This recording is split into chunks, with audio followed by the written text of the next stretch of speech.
ముఖ్యమంత్రి రేవంత్ రెడ్డి ఎంట్రీని ఆగమన్నందుకే నేను ఎంట్రీని ఆగిన ఆత్మహత్య ప్రయత్నం చేసిన, లేకపోతే నాకు ఈ ఆలోచన రాకపోయేది ఉండే అని నిరుద్యోగి ఖమ్మంలో ఎవరైతే నిరుద్యోగి ఆయన మరణ వాంగ్మూలంలో సూసైడ్ చేసుకునే ముందలు ఇచ్చినటువంటి ఆ రాసిన లెటర్లో ఈ మాటలు రాస్తారు. అసలు ఒక ముఖ్యమంత్రి స్థాయిలో ఉండి నిరుద్యోగులందరూ ఎంట్రీని ఆగమనడం, మీరందరూ జర్మనీ ఓర్రి జపాన్ ఓర్రి ఆడిపోతే మీకు ఉద్యోగాలు దొరుకుతాయి, ఇక్కడ తెలంగాణలో ఉద్యోగాలు ఇచ్చే పరిస్థితి లేదని చెప్పేసి ఏకంగా మంత్రి వివేక్ మాట్లాడడం. విద్యార్థులందరూ కూడా విద్యార్థులు అంటేనే క్రిమినల్ వేస్ట్, ఇంజనీరింగ్ విద్యార్థులు నెలకు 2-3 లక్షల మంది బయటకు వస్తున్నారు, వాళ్ళంతా క్రిమినల్ వేస్ట్ అని చెప్పేసి ముఖ్యమంత్రి మాట్లాడిన మాటల మీద ఇప్పుడు రాష్ట్ర వ్యాప్తంగా చర్చ జరుగుతుంది. అసలు విద్యార్థులు నిరుద్యోగులు వీళ్ళని పట్టించుకునే బాధ్యత, వీళ్ళని పట్టించుకోవాల్సిన అవసరం ప్రభుత్వాల మీద ఉండదా? మనతో మాట్లాడడానికి తెలంగాణ క్రాంతిదళ పృథ్వీరాజ్ అన్న అన్న మాట్లాడదాం. అన్న నమస్తే. జై తెలంగాణ. ఈ విద్యార్థులందరూ కూడా ఇంజనీరింగ్ విద్యార్థులు క్రిమినల్ వేస్ట్, ఎంట్రీని రాగాలి, మీకు ఉద్యోగాలు ఇవ్వలేము, జర్మనీ జపాన్లో ఉద్యోగాలు చూసుకోండి, జర్మనీ నేర్చుకోండి, జపాన్ నేర్చుకొని చెప్పేసి మాట్లాడుతున్నారు ప్రభుత్వంలో ఉన్న పెద్దలు. దాని పట్ల మీ స్పందన ఏంటి? ఒక మహోత్తరమైనటువంటి ఉద్యమం తెలంగాణ ఉద్యమం అనేది ఒక సామాన్యమైన విషయం కాదు. ప్రపంచ ఉద్యమాల చరిత్రలనే తారాస్థాయిలో ఉండి ఇక్కడ ఎన్నో రీసెర్చ్లు చేసేటువంటి మూమెంట్ ఇది. అంటే కల్చరల్ మూమెంట్ కావచ్చు, అంటే ఇంత పెద్ద ఎత్తున జనం ఒక సైడ్ వచ్చుడు. ఈవెన్ స్వతంత్ర పోరాటం టైంలో కూడా భారతదేశం మొత్తం ప్రతి పల్లె ఏం కదలలే. ఇప్పుడు మన తెలంగాణ ప్రాంతాల్లో చూసుకుంటే అంత భీకరంగా ఏం జరగలే. కొన్ని ప్రాంతాలల్లో దేశం మొత్తం ఆకాంక్ష ఉన్నా కానీ కొన్ని ప్రాంతాలనే ఎక్కువ ఉండే. కానీ తెలంగాణ ఉద్యమము ఇక్కడ జీవన విధానం గురించి, ఇక్కడ అస్తిత్వం గురించి, ఆత్మగౌరవం కాపాడుకుంటేందుకు ఇక్కడ వనరుల దోపిడీ జరుగుతుందని అనేది ఈ ఉద్యమంలో ప్రతి ఇంటిల్లు పాదు చిన్న పిల్లల కాడికెళ్ళి మొదలు పెడితే త్యాగం కూడా ఫైరింగ్లో 69లో చనిపోయిన దాంట్లో కూడా చిన్నపిల్లల కాడికెళ్ళి ఉన్నారు. అంటే ప్రతి ఒక్కరు జెండా పట్టినటువంటి ఒక మహోన్నతమైన ఉద్యమంతో సాధించినట్టు తెలంగాణలో ఏ యువకుల గురించి అయితే నాన్ ముల్కీ గైర్ ముల్కీ గో బ్యాక్ అనేది ఏ ఉద్యమం కాడికెళ్ళి వచ్చిందో, ఉద్యోగాల గురించి వచ్చిందో, అటువంటిది తెలంగాణ రాష్ట్రం వచ్చిన తర్వాత త్యాగాల పునాదుల మీద నిర్మాణమైనటువంటి తెలంగాణలో ఒక బాధ్యతాయుతమైనటువంటి పొజిషన్లో ఉన్నటువంటి ముఖ్యమంత్రి చాలా ఘోరంగా, అంటే ఒక తల్లి కోడి లెక్క కాపాడుకోవాల్సినటువంటి వ్యక్తి నిరాశపరిచే విధంగా దారుణంగా, అతి దారుణంగా, అతి నీచంగా, కించపరిచే లెక్క మాట్లాడు. అప్లికేషన్ ఫామ్లు కూడా ఫిలప్ చేయరాదు అనుడు. సరే, మరి ఆయన దగ్గరికి వచ్చిన వాళ్ళు ఎంతమంది పండితులు అటువంటి వాళ్ళు వచ్చిర్రో, ఈ పండితుని దగ్గరికి, ఈ మహాపండితుని దగ్గరికి ఎంతమంది అటువంటి అప్లికేషన్ రాయని వాళ్ళు వచ్చిండ్రో తెలియదు. కానీ ఒకవేళ నిజంగా ఉన్నారో అనుకుందాము, దాని బాధ్యత ఎవరు వహించాలి? ముఖ్యమంత్రి వహించాలి, రాజకీయ వ్యవస్థ వహించాలి. తెలంగాణలో గత రాజకీయ వ్యవస్థ, ఇప్పుడు రాజకీయ వ్యవస్థ. ఇంకోటి ఇప్పుడిప్పుడే ఏదో చంద్రమండలానికి వెళ్ళో లేకపోతే సూర్యభగవంతుని దగ్గరికి ఊడిపడ్డాడు కాదు కదా. ఈయన కూడా ఎప్పటి నుంచో రాజకీయ వ్యవస్థలు ఉన్నాడు కదా. ఈయన ఎమ్మెల్సీగా ఉన్నాడు, ఎంపీగా ఉన్నాడు. మరి ఇన్ని రోజులు ఈ రాజకీయ వ్యవస్థ వీళ్ళందరూ చేస్తున్నది ఏంది? ఇదంతా వాళ్ళందరి మీద దెబ్బ పడ్డాడు కదా. విద్యా వ్యవస్థ కనీసం అప్లికేషన్ ఫామ్లు కూడా ఫిలప్ చేయలేని దుస్థితిలో ఒకవేళ ఉన్నారు అని నువ్వు అన్నదే కనుక నిజం అయ్యేది ఉంటే, అదే నేను అనేది ఏంటంటే ముఖ్యమంత్రి, విద్యాశాఖ మంత్రి, తర్వాత ఈయన వచ్చి 2.5 సంవత్సరాలు అయింది కదా. 2.5 సంవత్సరాలల్లో అప్లికేషన్ ఫామ్లు ఫిలప్ చేసే స్థాయిలో కూడా నువ్వు మరి పోయి నేర్పియని ఉంటావు కదా. నువ్వన్న నేర్పియని ఉంటుంది. ఒకవేళ నువ్వు అన్నదే నిజం అని అనుకుంటే మాత్రము అదనే నువ్వు చేయాలి కదా. అంటే హీనంగా, నీచంగా, కించపరిచే లెక్క 1,10,000 మంది ప్రతి సంవత్సరం బయటకు వస్తున్నారు. వాళ్ళందరికీ ఎవరికి రాదు అనే లెక్కన మాట్లాడుతున్నాడు ఆయన. మరి నీ ఏ స్టడీ చేసి, ఏ రీసెర్చ్ చేసి ఆయన దగ్గరకు వచ్చినటువంటి 4-5 పండితులను చూసి మాట్లాడితే వాళ్ళు కూడా పాపం నిజంగా అట్లా ఉన్నారో లేరు మనకైతే తెలియదు. వాళ్ళని కూడా ఇన్సల్ట్గా మాట్లాడదలుచుకోలేదు నేను.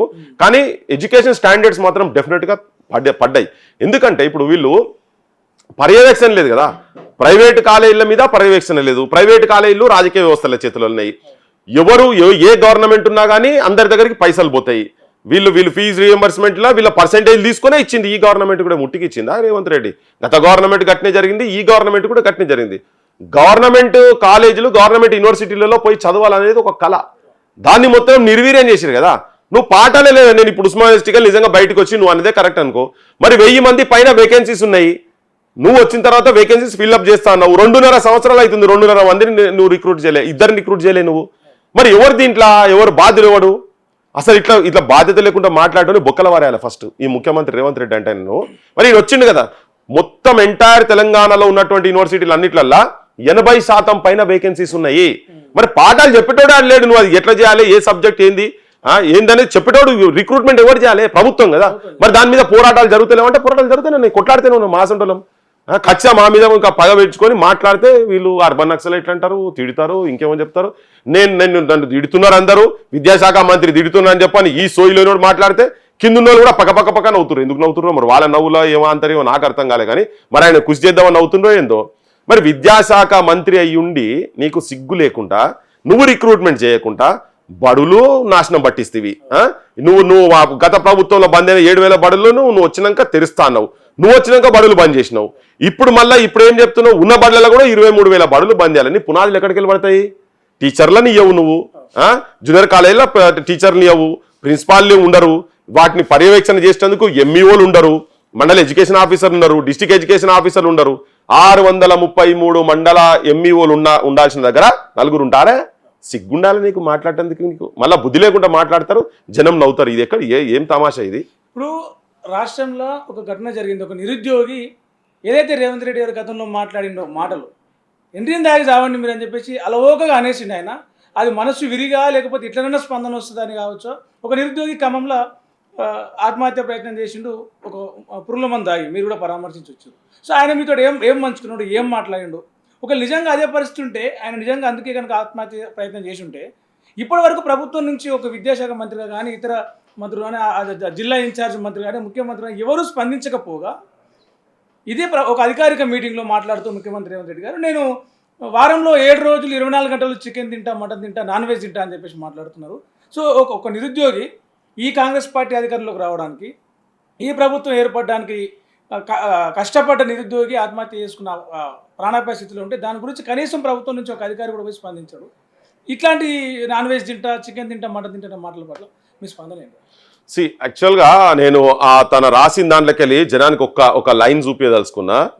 రగులుతుంది నిరుద్యోగ కాగడ, విప్లవమై ఎగిరిసి పడుతుంది ప్రభుత్వం గుండె నిండా. నిరుద్యోగి కన్నీటి వెనుక ఉన్న గాథ, నేటి తరం గుండెల్లో నిత్యం మండుతున్న వ్యధ. ఈ వ్యధ ఏం వ్యధ ఇది? తన రాసింది తన సూసైడ్ నోట్లు. అంటే యాక్చువల్గా చనిపోలేదు, కానీ చనిపోయేది ఉంటే ఒక కవిని కోల్పోదు తెలంగాణలో. అందశ్రీని స్ఫూర్తిగా తీసుకొని వేణుశ్రీ అని పెట్టుకున్నాడు. ఈ అందశ్రీ రాష్ట్రీయ గీతం. అందశ్రీ ఆ ఏజ్లో ఉన్నప్పుడు ఎట్లుండనో ఈ పిల్లగాడు కూడా గట్లా కనబడ్డాడు నిన్న నాకు ఆడిపోయిన తర్వాత. అంటే ఒక మామూలు విద్యార్థి కూడా కాదు. తల్లిదండ్రులు వాళ్ళ తల్లికి పాపం మానసిక అంటే బైపోలార్ ఆమెకు కొడుకు ఇట్లా గోళీలు మింగిండని కూడా తెలియదు. ఆమె పాపం ఒక్కొక్కసారి ఒక్కొక్క తీరుగా ప్రవర్తన జరుగుతుంటే, అంటే తెలంగాణలో ఏమంటే మానసిక విధి అంటే కాన్షియస్ చక్కగా ఉండదు. ఆమె అరుపులు ఇరుపులు ఇవన్నీ ఉంటే కూడా చెవులలో దూదిలు పెట్టుకొని బట్ట చుట్టుకొని ఇట్లా చదువుతున్నానట ఆ పిల్లాడు. అంత కష్టపడుకుంటా ఒక 4 ఏళ్ళ నుంచి తను అడిగింది ఏంది? జూన్ 2వ తారీఖు నువ్వు నీ ప్రభుత్వమే చెప్పిండ్రు జాబ్ క్యాలెండర్ ప్రతి సంవత్సరం పెడతారు, నువ్వు ప్రతి సంవత్సరం ఎన్నేసో కానీ వేస్తే రాకుంటే 2-3 ఏళ్ళ తర్వాత ఇంకో నౌకరాన్ని ఇంకేదైనా చూసుకుంటాం మేము. సంవత్సరాలు ఈ నౌకరు గురించే వెయిట్ చేసుకుంటా కూర్చుంటున్నాం కదా అని చెప్పని. అయితే ఇది ఎంతేంది? గత ప్రభుత్వం వాళ్ళు ఇంటికో ఉద్యోగం అన్నారు, ఇయ్యలేదు. నువ్వు రాగానే 2 లక్షల ఉద్యోగాలు ఇస్తా అని చెప్పినావు. తర్వాత నువ్వే వీళ్ళు నిరుద్యోగం లేకపోతే నేను అధికారంలోకి రాకపోయాను. 86 సంవత్సరాల వాళ్ళ నాయనమ్మలను కాడికెళ్ళి ఒప్పించి మెప్పించి గదమబట్టి కాళ్ళు మొక్కి కడుపులో తలకాయ పెట్టి ఓట్లు వేయించుకున్నారు. ఓట్లు వేపిస్తే నువ్వు గదెకెక్కినావు. నువ్వు కూడా చెప్పినావు. అది వచ్చినాక నువ్వు దాన్ని పక్కకు వేసి ఒకవేళ నౌకరు వచ్చి ఇలా ఆయన చేయకపోవు, ఆత్మహత్య ప్రయత్నం చేయకపోవు, నాకు వేరే దిక్కు లేదు అని మాట్లాడిండు. అయితే ప్రభుత్వాలు కూడా ఏడకి వచ్చినాయి అంటే రేవంత్ రెడ్డి అట్లీస్ట్ నువ్వు చేస్తలేవు అనుకో, నువ్వు నీ బాధ్యత ఎట్లుంటుంది అంటే నువ్వు అట్లా కాదు ఇట్లా కాదు అట్లా నువ్వు చెప్పే ప్రయత్నం చేయాలి. నువ్వు చెప్పాలి నీకున్న బాధ. ఆడికి పోతే మమ్మల్ని దొంగ లెక్క చూస్తారు. మీరు దొంగ లెక్క కూడా ఏముంటారు మరి? ఢిల్లీకి పోతే మమ్మల్ని దొంగ లెక్క చూస్తున్నారని. మరి అంతా దోపిడీ మీదే కదా. రాజకీయ నాయకుల దగ్గర నీ ఆస్తులు ఏముండే? నువ్వు విద్యార్థి దశలో ఉన్నప్పుడు నీ ఆస్తులు ఏంది? ఇప్పుడు నీ ఆస్తులు ఏంది? నీ కుటుంబం ఆస్తులు ఏంది? ఇప్పుడు మేము అడుగుతున్నాం. నీ ఆస్తులు ఏంది? వేరే ఈవెన్ కేసీఆర్ ఆస్తులు అట్నే పెరిగినాయి కదా. వాళ్ళందరి ఆస్తులు పెరిగినాయి, రాజకీయ నాయకులే పెరుగుతున్నాయి. జనం ఇంకా ఈ వ్యధలు ఎందుకున్నారు? ఇంత చదువుకున్న తర్వాత కూడా ఆఫ్టర్ ఆల్ ఒక నౌకరి, అది కూడా వేకెన్సీస్ ఉన్న దగ్గర మీరు ఫిలప్ చేస్తలేరు. కావాలని సంపి ప్రైవేటీకరణ చేసి ఈ విద్యా వ్యవస్థను చంపుతారు. నౌకర్లు రాకుండా, నౌకర్లు ఉన్నా కానీ ఇవ్వకపోడు. 20,000 ఉద్యోగాలు ఉన్నాయని డైరెక్ట్ వాళ్ళు 19,000 చిల్లరనే డీజీపీ చెప్పిండు కదా, చూపిస్తున్నారు కదా. నువ్వు ఎందుకు ఇస్తలేవు? ఇయ్యాలి కదా. సో అయితే ఇప్పుడు వాళ్ళని అన్నుడే కాకుండా నీ అసమర్థత వలన నువ్వు నీ చాతకంతనంతో నువ్వు అసలు ఎంత బాధ్యత. నేను అనుకుంటా భూమి మీద ఏ రాజకీయ నాయకుడు కూడా ఇంత దరిద్రంగా మాట్లాడారు రేవంత్ రెడ్డి లెక్క. ఎండ్రిందా ఈ సచ్చుడా? ఇంత ముందు చచ్చిపోతే లవ్ ఫెయిల్ అయి చచ్చిపోయారని ఇంత ముందు గవర్నమెంట్ వాళ్ళు అన్నారు. నీకు వాళ్ళకి తేడా ఏంటిది? నిరుద్యోగులనేమో ఎండ్రింది ఆగండి ఉద్యోగాలు రాకపోతే నిరుద్యోగులు అనుకుంటా. నేను మంచి రోజు నాన్ వెజ్ తింటే 24 hours ఇన్ వీక్ 24 hours నేను daily I eat non veg అని చెప్పేసి ఒక చిట్ చాట్లో మాట్లాడుతుంటాడు. అంటే దాన్ని ఎట్లా చూడొచ్చు? నిరుద్యోగులకు ఓట్లు వేసిన నిరుద్యోగులకు విద్యార్థులకేమో ఎంట్రీ డబ్బులు, ఈయనకేమో నాన్ వెజ్ తింటా అని చెప్పి వైకల్పడ్డాడు. ఇప్పుడు ఇదే మానవానికి పూరీలు వేసి ఇచ్చిండు, మంచిదే, సంతోషం. అందరి ఇళ్లలో కూడా గట్లనే గదే ఆర్థిక పరిస్థితి ఉండేటట్టుగా తయారు చేయమని అడిగేది కదా. ఇప్పుడు ఇన్ని రోజులైంది ఆ పిల్లగాంది, ఆ కుటుంబము, ఆ వ్యధ అన్ని కుటుంబాలకు ఉన్నది. 3 మంత్రులు ఉన్నారు ఆడ. ఒక ఆయన ఉప ముఖ్యమంత్రి బట్టి విక్రమార్క, ఆయన నియోజకవర్గమే. ఇంకో ఆయన పొంగులేటి శ్రీనివాసరెడ్డి, పేద పైసల మంచి భూముల మంత్రి అయినా భూములు మొత్తం స్వాహ అంతా, రామనామ జపన పరాయమాల అపన కేసు అది. ఓకే. ఇంకొక ఆయనే తుమ్మల, ఆయనే అసైన్డ్ భూములు, గిరిజన భూములు అన్ని సహాయాలు చేసుకుంటూ ఆయనకు ఇప్పటికీ మొత్తం రైతు బంధులు గిద్దులు అన్ని పడుతుంటాయి, ఈ బంధులన్నీ పడుతుంటాయి. ఈ 3 మంత్రులకు ఒక నిరుద్యోగి, చదువుకున్న నిరుద్యోగి ఒక ప్రశ్న వేసిండు, మీకు ఒక ఆత్మహత్య లెటర్ తోటి మీకు మీ రాజ్యానికి ఒక ప్రశ్న వేసిండు. దాంట్లో చాలా మ్యాటర్ ఉంది. యాక్చువల్గా స్పందన లేకపోవడం అనేది ఎంత దారుణం అంటే, అది ఖమ్మం పెద్ద చైతన్యవంతమైన జిల్లా అని చెప్పుకుంటాం మనం. ఖమ్మంలో కమ్యూనిస్టు ఏలిన జిల్లా, ప్రజా చైతన్యం ఉన్న జిల్లా, ఏ ఊరికి పోయినా త్యాగాలు ఉన్న జిల్లా అని చెప్తాం కదా. కానీ ఒక నిర్వీర్యమై అది ఎంత అంటే శ్మశానంలో ఉన్నటువంటి మౌనం కనబడ్డది ఆడ మొత్తం ఆ జిల్లాలో అడిగిపోతే. ఒక్క నాయకుడన్నా స్పందించే పరిస్థితి లేని దుస్థితి ఖమ్మంలో. మరి ఏం చైతన్యమైందో నాకైతే తెరకలే. నేను నిస్సహాయ స్థితిలో ఈ స్థాయికి పోయినాను. దీనికంతా నేను అనుకునే కారణం ఏంటంటే, రాజకీయ నాయకునికి ఓట్లు కావాలి. ఈ ఓట్లు అంగట్ల సరుకైనాయి.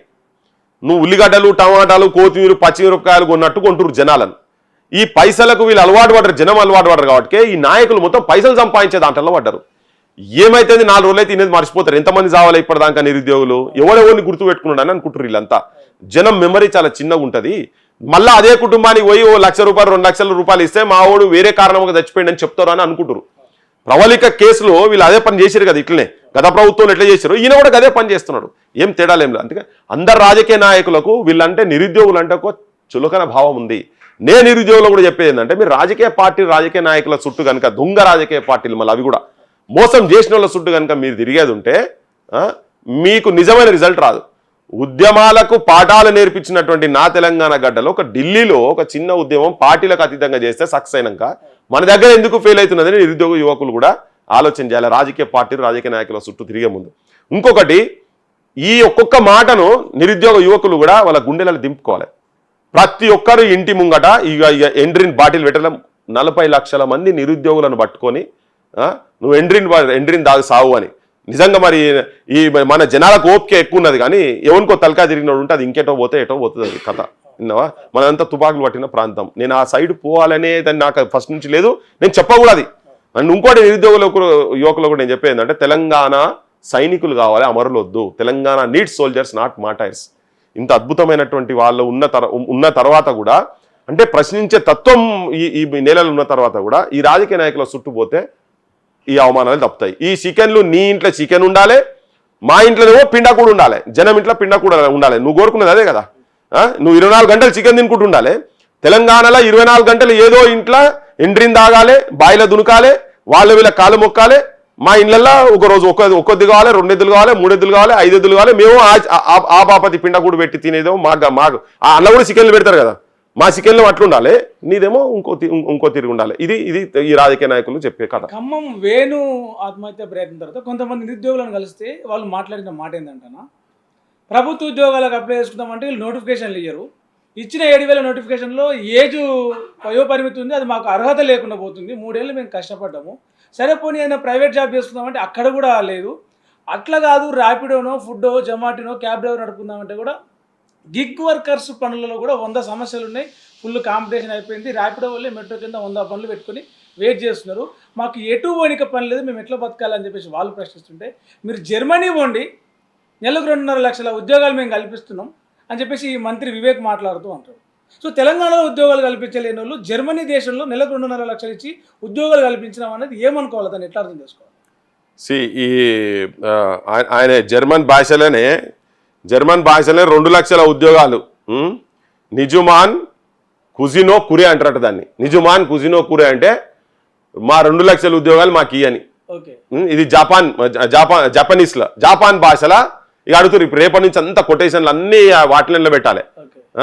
ఈ 2 లక్షల ఉద్యోగాలు ఇక్కడ ఇస్తా అన్న సంగతి ఈయన ఏమన్నా నిజుమాన్ కుజినో కురే ఓకే నిజుమాన్ కుజినో కురే అంటే 2 లక్షల ఉద్యోగాలు 2 లక్షల ఉద్యోగాలు మాకు ఇయ్యి అన్నట్టు. ఇది జాపనీస్ భాషలో. ఇప్పుడు వీళ్ళంతా ఇప్పుడు తెలుగు అర్థం కాదు ఆయనకు. ఇప్పుడు ఆత్మహత్య లెటర్లు కూడా మీరు చేంజ్ రాయాలంటే జపనీస్లో రాయాలి, ఇట్లా ఇది ఆయనకు 2-3 భాషలు, కొరియన్ భాషలో రాయాలి, జర్మన్ భాషలో రాయాలి. జర్మన్ భాషలో కూడా చెప్దాం అనుకున్నా కానీ నా నాలుగే తిరుగుతలేదు పాడై, అది కూడా చూసుకున్నా కానీ నాలుగే తిరుగుతలేదు.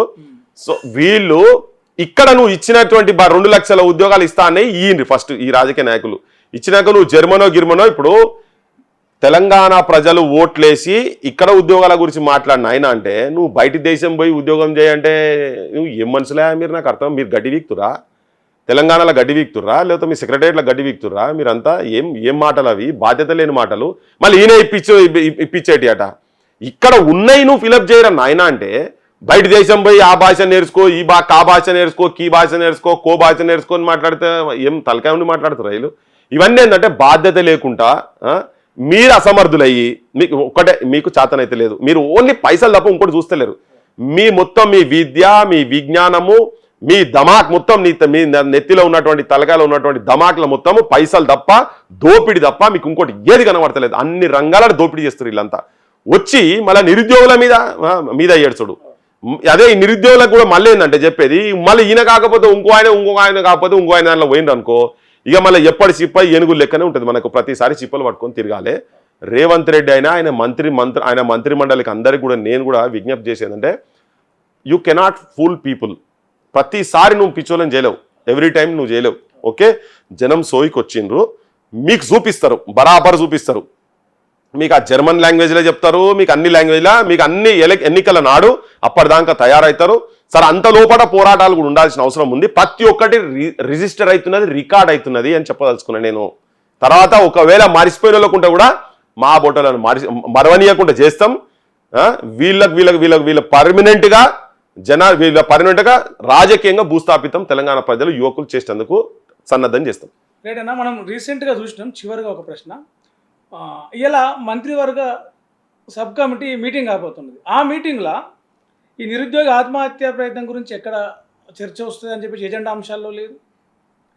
పోలీసు ఉద్యోగాలు 7,000 మంది నోటిఫికేషన్ ఇచ్చినా కదా, 20,000 అడుగుతున్నారు, దాని గురించి ఏందని చెప్పేసి లేదు.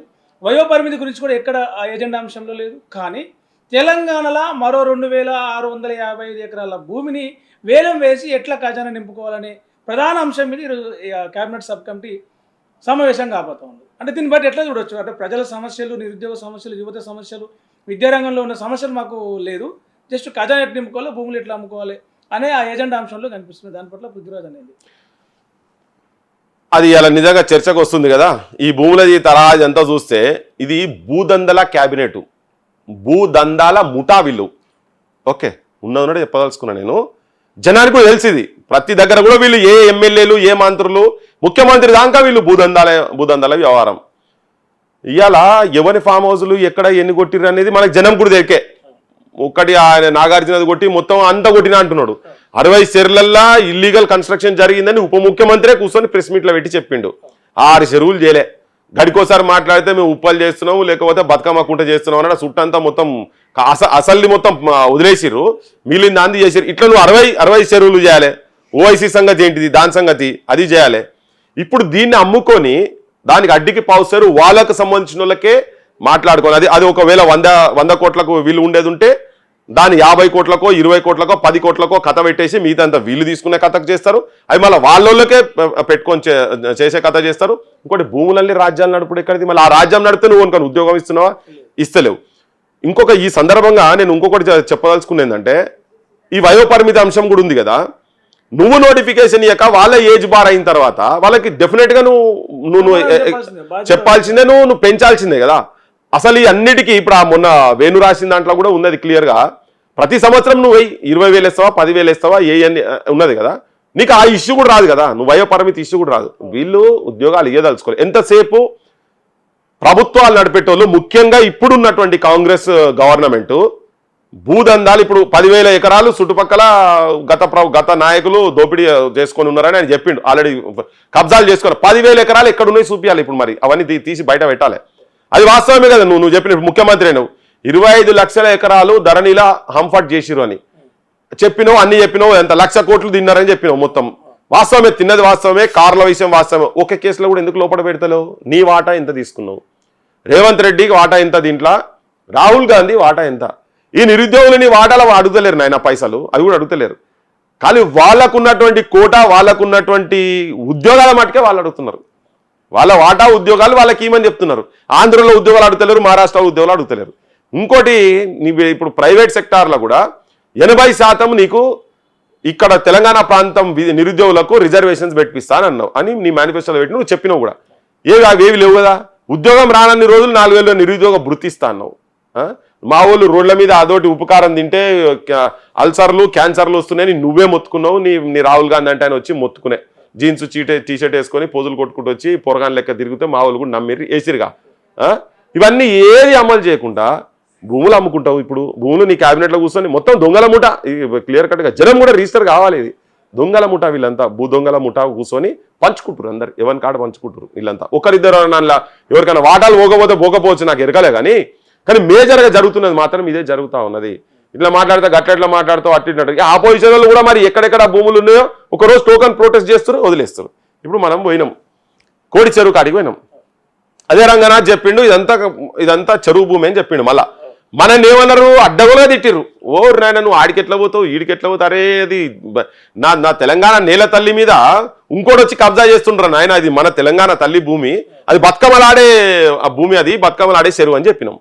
ఆయన చెప్పిండు, హైడ్రా ఆయన చెప్పిండు కదా, చుట్టూ మొత్తం ఫెన్స్ వేయొద్దు అని చెప్పిండు. మనం పోయి చూసిన వాళ్ళ రాళ్ళేసిరు, బోర్లేసిరు, బోర్ల గురించి మాట్లాడతారు. ఫెన్సింగ్ ఏదో కరెక్టే అని కూడా అన్నాడు కదా. మరి చెరువు మధ్యలో మొత్తం చెరువు మొత్తము ఇప్పుడు నువ్వు చెరువు కంప్లీట్ గా వాళ్ళ చేతులకి తీసేసుకోవాలి కదా. మిగతా కబ్జా అయింది కూడా ఉంది కదా.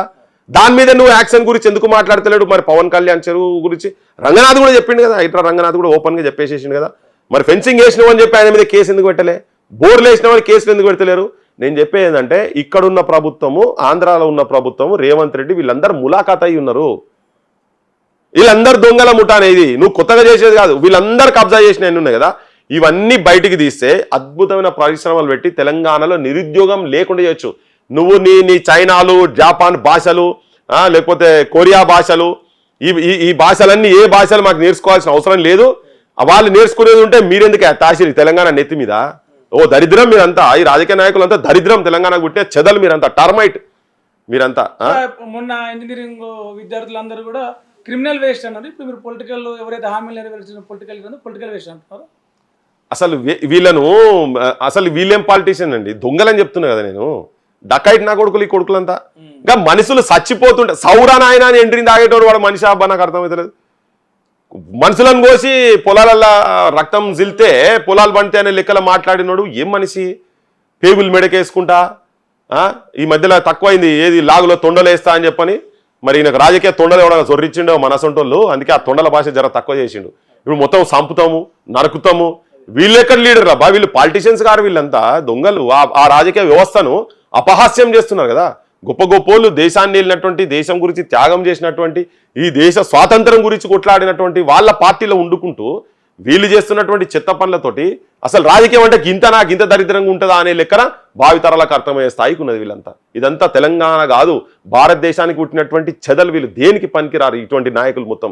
ఈ రేవంత్ రెడ్డి గ్యాంగు, ఇంకా ఆపోజిషన్ లో ఉన్నటువంటి వాళ్ళు, ఇటువంటి దోపిడీ చేసే వాళ్ళు అందరూ కూడా ఇలా అదే కోవకు వస్తారు. అంటే ఈ చెదలను వదిలిచ్చేసేందుకు మొన్న మనం ఢిల్లీలో చూసినాం, ఒక చెద పురుగుని కేంద్ర విద్యాశాఖ మంత్రి ధర్మేంద్ర ప్రధాన్ రాజీనామా చేయించారు. సో అలాంటి తెలంగాణలో ఉన్న చెదల్ని కూడా వదిలించేందుకు ఇక్కడ కూడా జన్జీ ఉద్యమాల లేకపోతే బొద్దింకల ఉద్యమాల వస్తే అలాంటి అవకాశాలు మన దగ్గర ఉన్నాయా?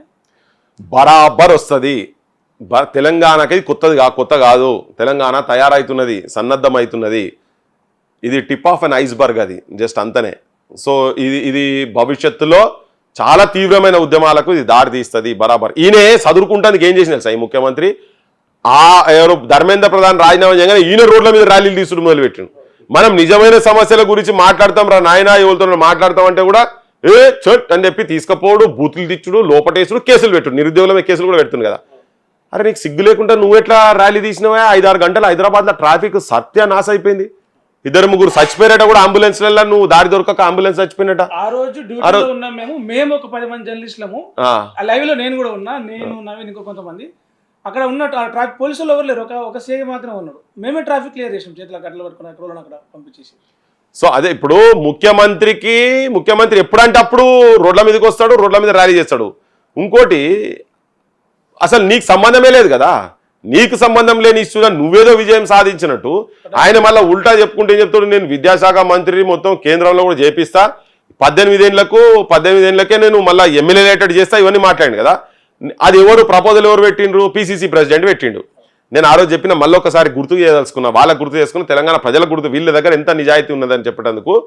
18 ఏళ్ళ నువ్వు అంటున్నావు కదా, ఆయనకున్న ఎమ్మెల్సీ పదవి రాజీనామా చేసి ఒక 18 ఏళ్ళ వయసులో నేను తీసుకొచ్చి పెట్టి నీ క్యాబినెట్లో ఫస్ట్ నువ్వు మంత్రిని చేయి రాదా, విద్యాశాఖ మంత్రిని చేయి, రేవంత్ రెడ్డి చేసి వాళ్ళకు 15% నువ్వు బడ్జెట్లో పెట్టదా అని చెప్పి నీ మేనిఫెస్టోలో పెట్టినావు కదా, పెట్టి చూపి.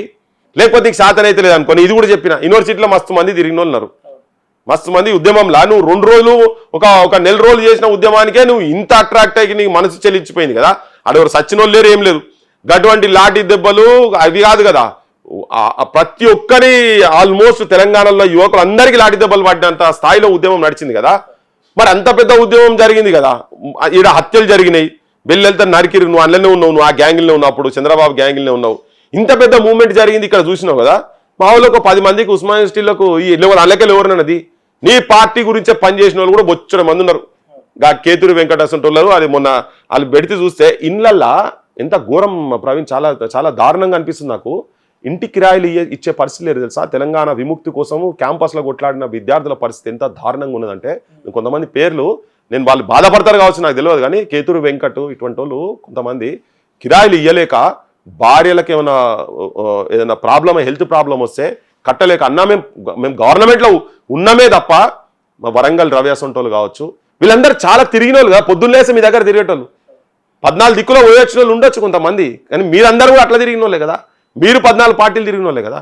దరు ఎల్లన్నలు కావచ్చు, వీళ్ళందరూ ఆ దాన్నే పట్టుకొని కూర్చున్న వాళ్ళు కదా.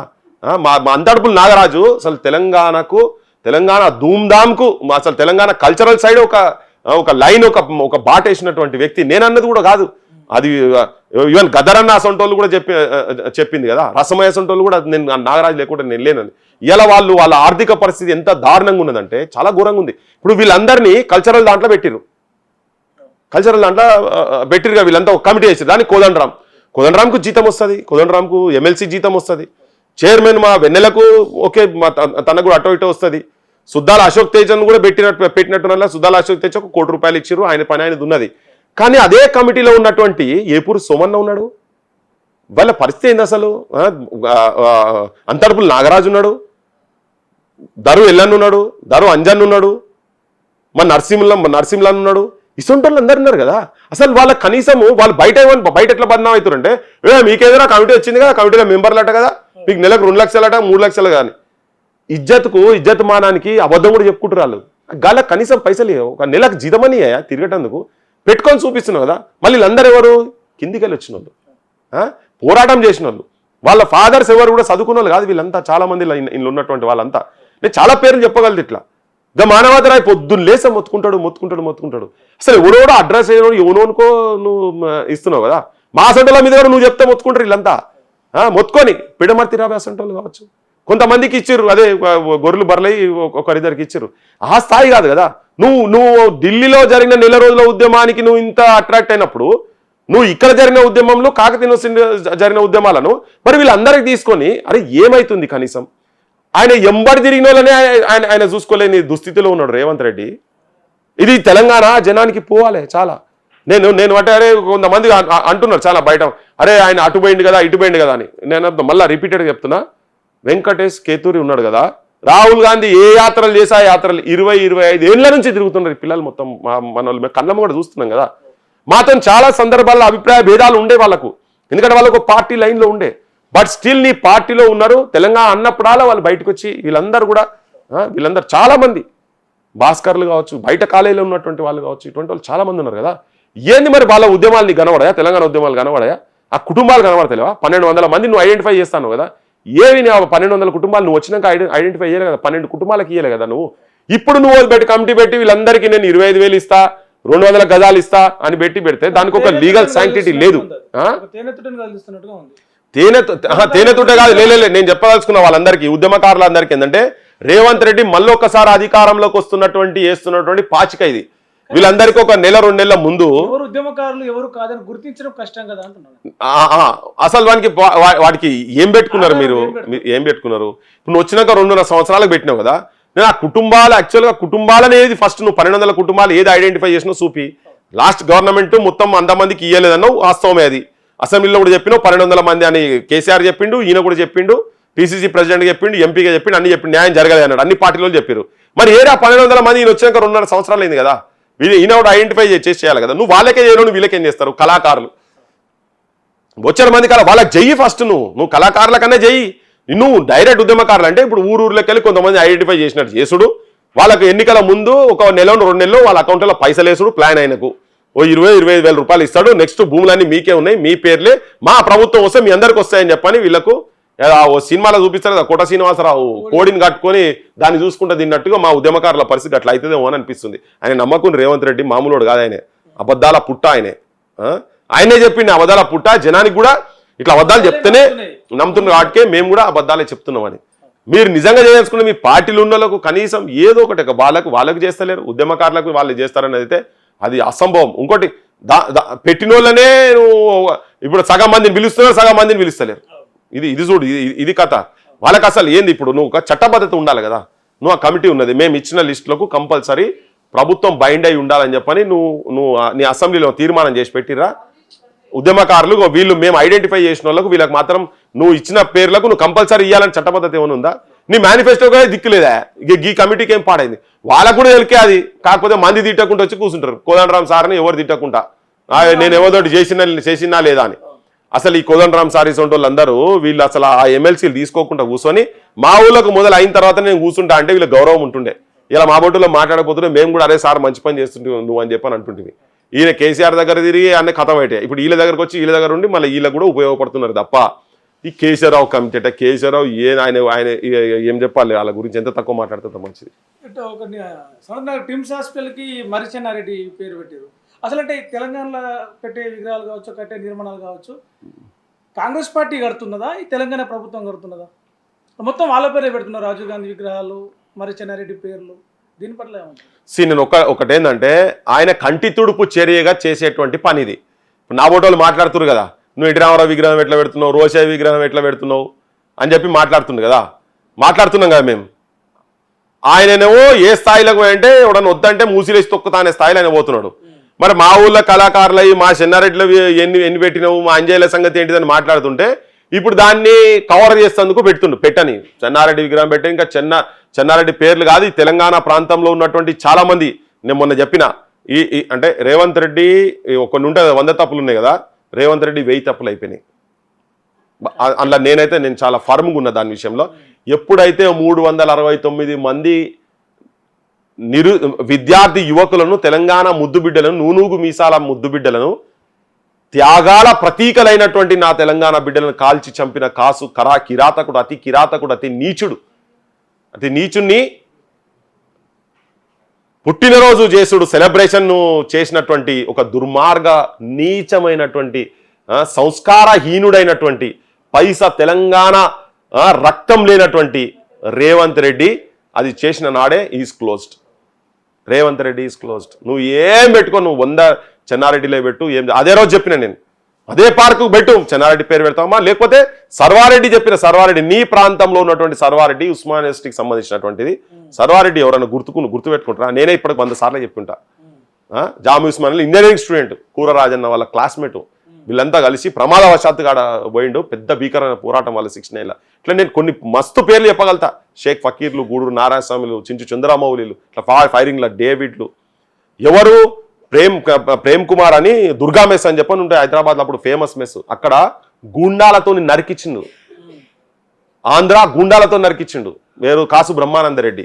నువ్వు గాయన గురించి అసలు ఇప్పటివరకు సమైక్యవాద ముఖ్యమంత్రులే చేయండి, నువ్వు చేసిన దాన్ని ఏంటి డెకరేట్ చేసిండు, మళ్ళీ అక్కడ విగ్రహాన్ని డెకరేట్ చేసిండు. సో అది నువ్వు కొత్తగా చెన్నారెడ్డి పేరు పెట్టంగానే నీ ఎవడు మర్చిపోడు, గుర్తుపెట్టుకో, ఎవడు మర్చిపోడు, అయిపోయింది. నువ్వు అయిపోయింది, నువ్వు you are closed Revanth Reddy.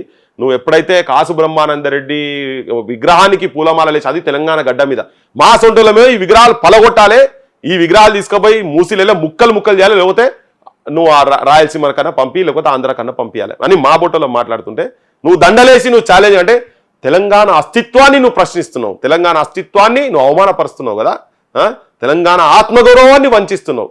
ఇంతమంది ఆత్మలు, అమరుల ఆత్మలు పైనుండి ఏడుస్తున్నాయి కావచ్చు. నా తెలంగాణలో నేను కొట్లాడిన నా త్యాగము ఇంత నీచుల చేతులలో తెలంగాణ ఉన్నదా అని చెప్పని రోధిస్తున్నది. ఇది మేము తీసుకోబోతాం. అందుకని నువ్వు ఏదో చిన్నారెడ్డి పేరు పెట్టగానే ఇటు సంతోషపడ్డాడు, వాడు లేడు కానీ పెట్టాల్సిందేటువంటి వాళ్ళు. థ్యాంక్ యూ అన్న. తెలంగాణలో ఇలా ఎన్నో సమస్యలు ఉన్నాయి. యువత ఉద్యోగాలు అడుగుతున్నారు, విద్యార్థులు స్కాలర్షిప్లు అడుగుతున్నారు, మా పాఠశాలల్లో కనీస వసతులు చక్కగా లేవు, వాటిని చూసుకోమని చెప్తే ఇవేమీ పట్టించుకోకుండా జర్మనీలు, జపాన్లు, నాన్ వెజ్లు అంటూ మాట్లాడుతున్న ముఖ్యమంత్రి మంత్రులకు కాలం దగ్గర పడ్డది. జంజీ ఉద్యమం తెలంగాణలో త్వరలో రాబోతా ఉన్నది. ఇలాంటి ఉద్యమాలు తెలంగాణ కొత్త కాదు. ఆ ఉద్యమం వస్తే కనుక కాంగ్రెస్ ప్రభుత్వం కాదు, కాంగ్రెస్ పార్టీ పూర్తిగా కొట్టుకుపోతుందని చెప్పేసి పృథ్వీరాజ్ యాదవ్ చెప్తారు. మరో ఇంటర్వ్యూలో మళ్ళా కలుద్దాం. నేను మీ ప్రేమించుకుంటాను.